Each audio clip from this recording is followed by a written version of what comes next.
Hello and thanks for staying with us. Welcome to Political Platform on Repa FM. My name is Amechi Anakwete and Abulo Semwagwa with me on the program this morning. Today we have 2026 Electoral Act. Before now, what we had was 2022 Electoral Act. So 4 years later, we have a replacement, and it came with a record speed. Before we knew what was happening, the president had already signed it. And I was wondering, I hope they were able to harmonize the bills, whether it's the same they pass, cross the T's, dotted the I's, and clean it up before sending it to the president. But it's been signed in by the president into law. And he says, as far as it's concerned, technology cannot replace manual collation of results. INEC believes technology can do it. Telecommunication companies believe technology can do it. Just Site of Engineers believes technology can do it. Every other person except those in APC, including the president, believe it's not possible. But that's the reality on our hands. Good morning to you. Good morning, listener. I'm not sure those who were in support or in support of real-time electronic transmission were or are saying that technology will replace collation, manual collation. It's still human beings. Even the technological devices, human beings that operate them, it's human beings that will view them, it's human beings that would announce them, it's human beings that will do the tabulation. And also, I'm not sure he got it right there. Nobody was talking about replacement. Not even AI is going to replace human beings. Absolutely. So it's not. People wanted, to reduce human involvement in a way that, will preserve the integrity and transparency of the process. Going by the constitution, the president has 30 days within which to sign any bill that is brought before him. And the constitution is very clear. If after 30 days he has not signed or returned to the National Assembly to say, look, I don't agree with this, that, then the bill automatically gets into force, as it were. So, like you said, record time, 24 hours. When that came in, what came to my mind was perhaps maybe his men were involved in working with the legislature for the bill that was passed, because it beat all imagination. But maybe also the fact that there was so much pressure on the National Assembly. He was also trying to most probably take away pressure from him, because by the time Nigerians know that he is in custody of the bill, the president don't sign. All eyes on the president. President don't sign. So perhaps he wanted to take himself out of that, pressure, so that at the end of the day they will not say or anything, as it were. But they will not blackmail. They will not blackmail him, So, but today we have a new law, like you said, the 2026 Electoral Act. What we don't know is we have elections on Saturday, the FCT area council elections and the legislative by-elections, I think in Rivers, 2 constituencies and 1 constituency in Kano, if I'm right. So we don't know which of the laws will apply, whether it's the 2022 Electoral Act, former or repeat. No, for issue of election party primaries is the 2022 Electoral Act, and this election will be conducted by 2022 Electoral Act. Now, what happened with electronic transmission of results? What the APC has done is to, from the way I see it, retain the provisions that's contained in 2022. The only thing they said is that they mentioned transmission of results in the Electoral Act, but still says in the event of any problem, you can return to, just like during the last presidential election, there was a glitch and we returned to manual transmission. So the only change for me is that mention, which doesn't strengthen the hands of INEC, because on that day, anything can happen. Anything indeed can happen. INEC on his own can decide to do manual. And just say that they don't have the capacity to do electronic, and that ends it. Yes, Do you understand what I'm saying? I do. And that is what most Nigerians were trying to avoid, where it's left at the whims and caprices of INEC or the presiding officer, or anybody. But I also see an opportunity in what has been brought before us. The opportunity being that Nigerians who want their votes to count, Nigerians who want any change that they so desire, if you vote, you must guarantee, you must be there to police, your That's vote, vigilance and ensure that so that after the voting, the counting, and all of that, you are there. You insist that the presiding officer uploads it. You are there. You are sure that indeed there is transmission communication. Yes, problem. I love what you're saying, but you're saying it based on the presumption that there will be a means, the technological means to transmit. Going by what the technology means is supposed to be provided. That's what I'm saying. That you'll be there, to ensure that transmission is done. If it's not done, whatever it is, the provision is you even before now, it's supposed to be snapped and uploaded. The issue is, if there's no network, it will not get to the viewing portal, but it will be hanging. Just like if you send an SMS or a WhatsApp message and all of that, if there's no network, it doesn't deliver. But you have actually, initiated the process.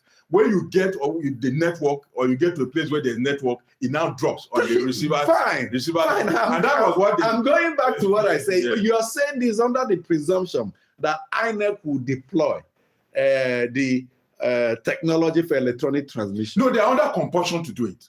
Going by the provision of the 2026 law, they are under compulsion to do it. What the law says is, if there is failure, if that network, that provision that INEC has made fails, he failed in 2023. Yes. That's what I'm telling you. Because nobody's at the back end of INEC. Nobody's at the server. They control everything. They can decide to withhold code. They can decide not to do it. Because what happened in 2023, INEC has not explained what happened. And it's only INEC that knows what happened. So in 2027, INEC can decide to do what they like and not explain to you what happened. And when is not deployed, they don't have the capacity. There's a fallback on manual. They are under compulsion, going by the provision of to deploy. It's when the deployment fails that we are not talking about. So they will make the effort. What the effort will fail. Remember, even in 2023, what some of us said, that party agents should not be only at the polling unit and the collation center, that each party should have an agent at the back end. That's what political parties need to as we bring in Apollo. That's why I think you should stress. Yes. If I'm to advise the opposition political parties, they should push and forget electronic transmission, because the way it is designed, it will not work. I'm telling you, it will not work. So get ready to make sure that you deploy your agents to follow the fiscal collation process, because when the results are votes are cast, collated, counted, and numbers inputted into the forms EC8A, you agents get their copies. So the first step for political parties is to get the right agents who get their copies. But it moves to the local government collation center. We have seen situations where agents were chased out by even security agencies, leaving only INEC and members of the ruling party to do what they like. But they have their own copy. They have their own copy. The polling unit. They have their own copy. It moves to the local government, where we have seen in the past, agents of other parties were chased out by security agencies, and you have where will you take your copy to? To court. Exactly. You go there, that's when they tell you, go to court. Good morning, colleagues. Congratulations to Nigeria. Should I say that or not? I know some people will not be happy that the president has signed the new Electoral Act Amendment Bill into law 2026. Well, what so many people would have loved is not what the president did. He went ahead to assent to that bill against all odds. But what next is what some persons are also asking. Where do we go from here? Most Nigerians are complaining because some of them felt they were beaten blue-black and in the 2023, and that their elections, their votes didn't count. Some of them felt that soft manipulations happened, a lot of vote trading happened, and what have you. of manipulation of results happen. That is why Nigerians are crying wolf at this moment. Now, there are so many other bills that the president assented to yesterday. The issue of timeline for election. No, those are provisions yes, in the act now. So the speaker was trying to also commend the president for assenting to the bill that will make election not fall during Ramadan and during fasting. But for us, some concerns are there are party agents in the polling unit, there are party agents in the local government coalition office, there are party agents in the state coalition office. The party agent at the polling unit that has the original copy, most times, as Amechi has said, when they get to local government to challenge their case, they are chased away. They tell them, you already have an agent here, he's going to manage and see what we are doing here. So that is a problem that has not been addressed. Security agencies work for... No, Teve is shaking his head. No. The polling agents, goes to local government. you can follow if you want to follow. You can follow the INEC people, the police people, but once you get to the collation there, your job has ended. So the collation, there's another agent there that takes over the responsibility. So it's not that they are chasing you away. Once you finish from the polling unit, your job has ended. I think just like Amechi mentioned, candidates in elections prepared to win and also prepared to go to court. Have a database, have your own system, collation system, where as soon as your party agents and the polling units get those results sheet, they also send it to where? They send to you. You take it to where? That's why I'm saying you keep it so that when the results are announced, and they don't tally with what your polling unit, because the most problem we have is these politicians, they don't bother in most times, or they just get phone calls and all of that. They say we are winning and all of that. It ends there. When they go to tribunal, that's when they start shopping for evidence. Let me share with you. And one of our viewers on the YouTube is saying, I'm speaking like an opposition party member. And I say, yes, we have to reflect our sides here. Now, you have described the process.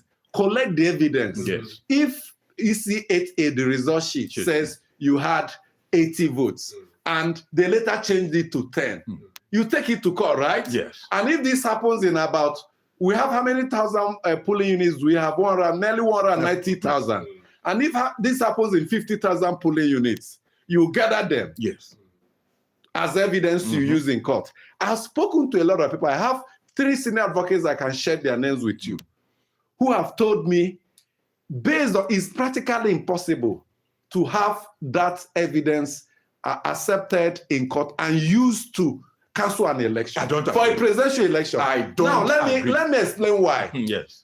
If you're disputing results in 50,000 out of 190,000 words, when you petition the election petition tribunal, they have 180 days to attend to the matter, including pre-trial and everything. In fact, from what we have seen in the last few elections, you have about 28 days to state your case. Setting your case means you have to call witnesses, you have to tender evidences, these results. Yeah. Now, on the average, over what we have seen in this previous election, on a day, you may not do more than 5 witnesses. And the Supreme Court has said, ordinarily, the belief is that once you have that election result, is a primary evidence, and present it to this court, and they see the discrepancy, they do their own tabulation and say, these were cancelled, this one is fake and that. But the court have said, it's not enough for you to present these results to us. You must bring in witnesses, your agents, to speak to these documents. The courts, including the Supreme Court, has said it amounts to dumping documents on them. A lot of people have disagreed with the Supreme Court that once you present a primary evidence, you don't need to speak to it because the evidence speaks for itself. The evidence says this party or candidate, this party got 80 and we're seeing 10. So people are saying the evidence should speak to it, but the Supreme Court insists you must get an agent. Meanwhile, you have 30 days, and the highest number you can do in a day is 5 days. It's 5. I'm coming. It's 5 party agents, and you're disputing changes that. You're just wasting your time. Let me give you an instance. There's some is in the House of Reps now. That removed OKJ. You're still making reference to National Assembly. That easy. No, it's not that it's easy. Those people took the right evidence and presented the right issues before the tribunals and the court, and they got verdict. What did that candidate then do? He said he will go through, he will be the one to come and advise his own senior advocate to tell them, oh, let's do this way. They will now look at it, review, and go, and eventually got the result. But you just assume senior advocate. I'm not running down anybody. Senior advocates are there to make money. They can tell you all cook and book stories, but you as a person, you know what the law has said. If you don't follow the law, you are going and talking about somebody is a somebody is you will not get results. Out. We'll get them here and they'll share their experience. We'll also be here to interrogate them face to face. Their experiences. David is very confident in his position. Because I've seen results from them. Yes, he has seen results for National Assembly and State Assembly. And it's because the presidential, nobody has taken the right evidence to court. If you take the right evidence, you get it. You have not listened to the position, Amici. I'm listening. The fact is that once these witnesses go to that box, the senior advocate that you are mentioning wouldn't allow them to go. They will grill them, and at the end of the day, you only have 2 witnesses in a day, out of 5, out of 50,000. Article listed 300 and something witnesses. It was not there to put 37 in dock because of time. It's not enough to list them, but would they be listened to? Did you say all the 300 were on ground? They were constraint of time. There was constraint of time. No. Let's hear from you. Interesting. That's why a lot of people say that the judiciary should be the last hope of the common man. That the judiciary should play the role it's expected to play. From what I've heard and from my own conclusions, you're wasting your time if you're going to court, thinking that based on the antecedents, precedents of the Supreme Court, you get your evidence. Those that are manipulating the speak to encourage you to go to. That's why they tell you go to court, because they know it's mere waste of time. They know that elsewhere, if you threaten someone, I'm going to court, the person will fall down and begin to plead with you and say, let's settle out of court. But here, someone will wrong you and tell you go to court. They know why they're asking you to go to court. Let's hear from you. Okay, good morning and welcome to the mail segment on Political Platform.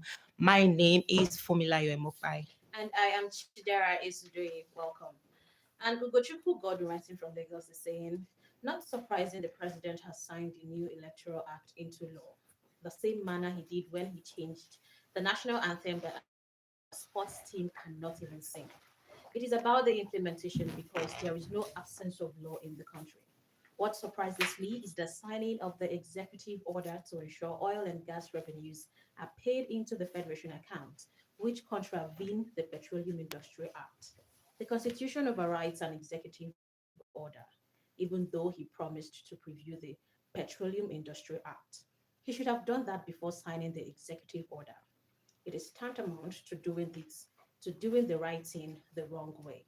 Whilst this order is intended to block loopholes and leakages, the formation of an implementation committee to enforce the order may form another racket.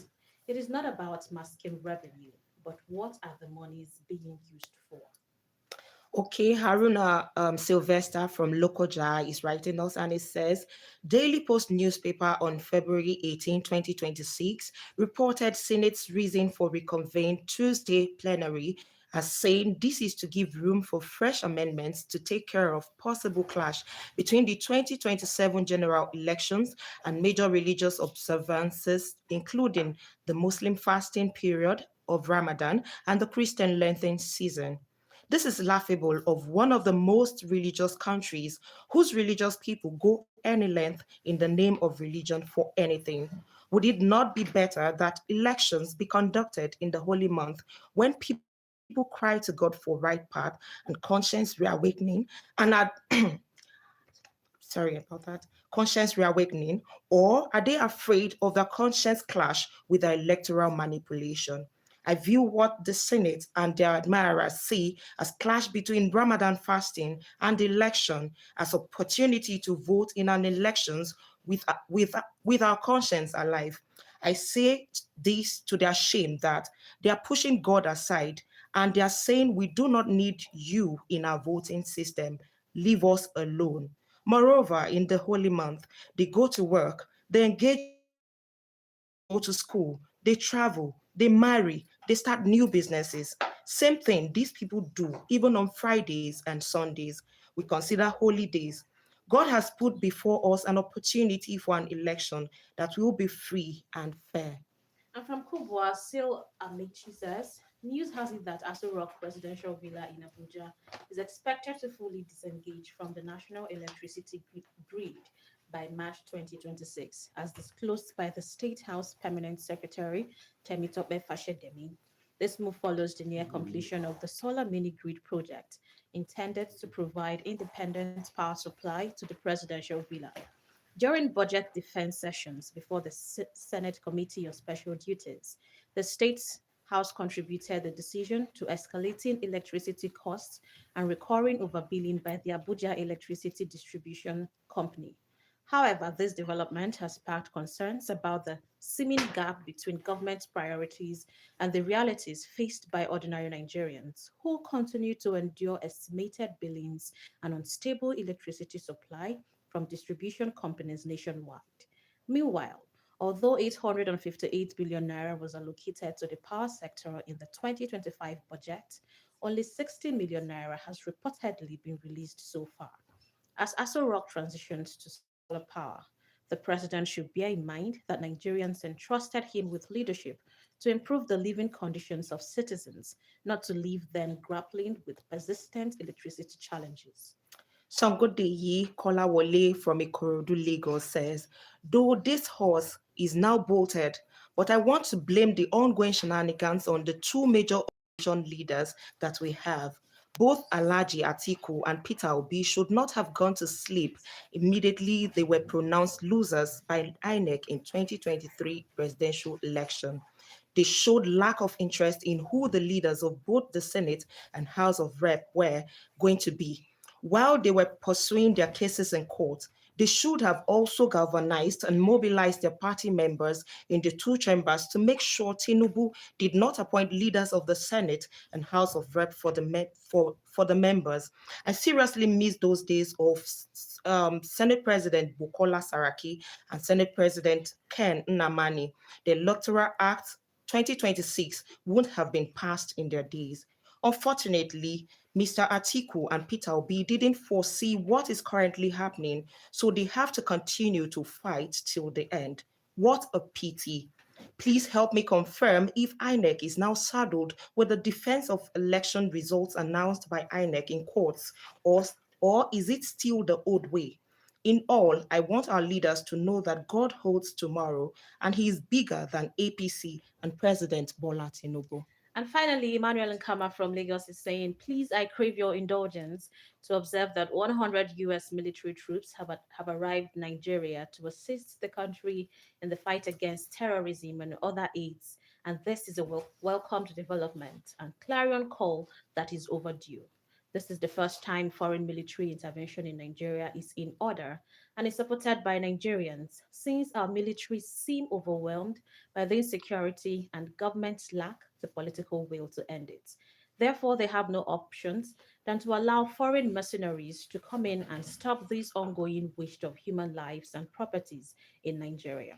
However, it is pertinent to note that the US military under Trump is in Nigeria without any interest, and this is because in the political science, the thrust of foreign policy and international relations is national interest. The bread baker did not bake the bread because he loves you, but for his gains and survival. Therefore, the Nigerian military and government should cooperate with the US military and at the same time monitor their activities while carrying out their operations. Here is also appealing to, to President Trump to also assist Nigeria in other security challenges like kidnapping, armed bandits, and other criminal elements plaguing the country. And that is how far we can go on the mail segment. Keep sending in your mails to politicalplatform@darkgroup.com. Thank you so much for the mails. There are other new provisions contained in this Electoral Act, and we'll be sharing them with you. It's not all about electronic transmission and issue of collation of results or use of IREV. Some of them, some analysts believe, are targeted at strangulating INEC.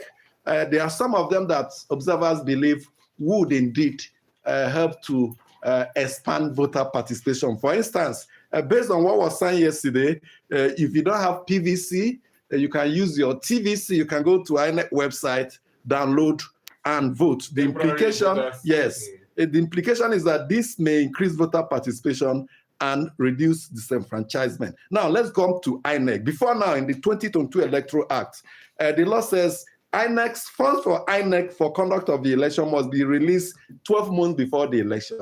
They have reduced it to 6. So INEC will plan with that money. Implications, shorter timeline may affect INEC's financial independence and long-term planning. Now, another thing that may pose problem for INEC is issue of submission. Timeline for submission of candidates list. Political parties must submit 120 days to the election. Before it was 180. Then publication of candidates list. INEC must publish candidate list 60 days before election. Before it was 150 days. Then for political parties, before now, political parties are at liberty to determine whether they will use direct primary method, indirect primary method, or consensus. But this Electoral Act has said you must use direct primaries or consensus. And the implication, indirect primaries have been removed, could change internal party power dynamics. So, gentlemen, it's not all about the electronic transition. There are other landmines in this Electoral Act. That's why I said it depends on what the civil society groups are working towards now. For me, I will encourage them to, it's already a law, it's not an APC law. Yes, that's the essence of having majority in parliament. It's not an APC law any longer. And having your man at the executive. The president has signed it and is the president for all. What we need to do going forward is how we do all these other provisions, and the education is very important for INEC. INEC need to educate us more on that. You know, delegates, what delegates played in the election, it was very rewarding to be a delegate, you know, as it were. But this act, this law has effectively removed delegates, you know, from all of this because delegates were involved in indirect primaries. Now, every party member will have to vote right at their polling unit or ward and all of that. And then the consensus, that's where the few privileged members of the party will sit and decide. And then every other person will have to follow suit. Well, I believe that if a political party challenges that very aspect, conduct of party primaries, it may or may not stand in court because the Supreme Court has said internal party matters should not come to court. It is your internal matter, whether you can use acts of parliament to dictate how a political party can conduct its own affairs is open for judicial interpretation. You can say whatever you want to say is law. So if we leave it that every party can do, and the party can say, okay, we're going to adopt not even consensus, direct or indirect. They will bring another method that you may not. They can bring a goat as a candidate. But that's the independence and autonomy of political and we parties. must not allow it. Internal party democracy must be deepened. That is the root of, if we say leadership is a challenge. We'll have to go now. We're out of time. Let's do it again Friday. That'll be the very last edition of the week. Our YouTube channel will still be open for another 2 minutes to enable conversations and discourse going on there to continue. My name is Amechi and we'll have a good time.